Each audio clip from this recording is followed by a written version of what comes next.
There is not a single head coach in college football who deserves to be fired more than Billy Napier right now. In this video, I want to be talking about why Napier should be fired from the Florida Gators. Napier started his career off with the Florida Gators to begin the 2022 season, and since then, he is just 12-16 as a head coach for Florida. He's 12-16, but 7-16 against Power 4 teams. Nearly half of his wins are against non-Power 4 opponents. Playing in the SEC, you're going to be playing against lots of ranked teams, and you have to beat some of those ranked teams to compete in your conference. And Napier is just 2-11 against ranked teams with his time with Florida. Florida has several rivals such as Kentucky, Tennessee, Georgia, Florida State, and Miami. While Napier's been the head coach, they are just 1-8 against those programs. So under Billy Napier, they cannot beat ranked teams, and they also cannot beat their rivals. Something else that Napier's Florida team cannot do is win home games consistently. They are just 5-6 against Power 4 opponents under Billy Napier. Florida took on Texas A&M this past Saturday in Gainesville, and A&M started a backup quarterback, and the Aggies had not won a road game against a Power 4 opponent in over 1,000 days. And thanks to the lack of preparation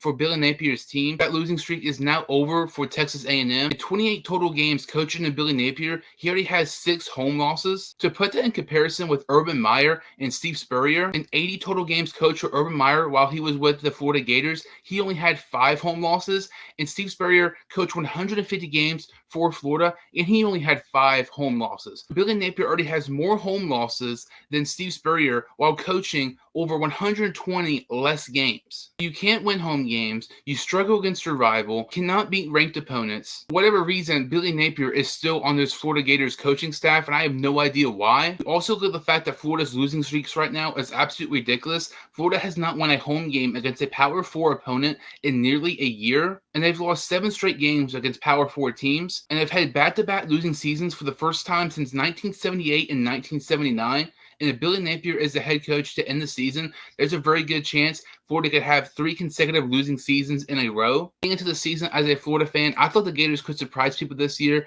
and I thought they were capable of making a bowl game. They came up absolutely flat against Miami. Billy Napier knew that he was the one coach in the hot seat more than any other coach in college football heading into the season, and they played absolutely pitiful against the Hurricanes to begin the year in Gainesville. They allowed the most points ever in a home opener in program history. Following week, they played Sanford. That was an easy win there. And then just last week, they played A&M and made their backup quarterback look like a very, very good quarterback. The lack of preparation Billy Napier's had for his Florida team is absolutely ridiculous. Until Billy Napier is fired, Gainesville in Florida is going to be one of the most laughing stocks in college football. Faster Florida fires Billy Napier, the faster they could already be looking for a new head coach. Until Florida fires Billy Napier, they're going to continue to be the laughing stock of college football. That about does it for this video. Comment your thoughts on Billy Napier and comment your thoughts if Florida should fire Napier or not. Make sure to like this video and hit the subscribe button. I would really, really appreciate it. Thank you all so much for watching, and I will see you all next time on the Sports Stu Hines Show.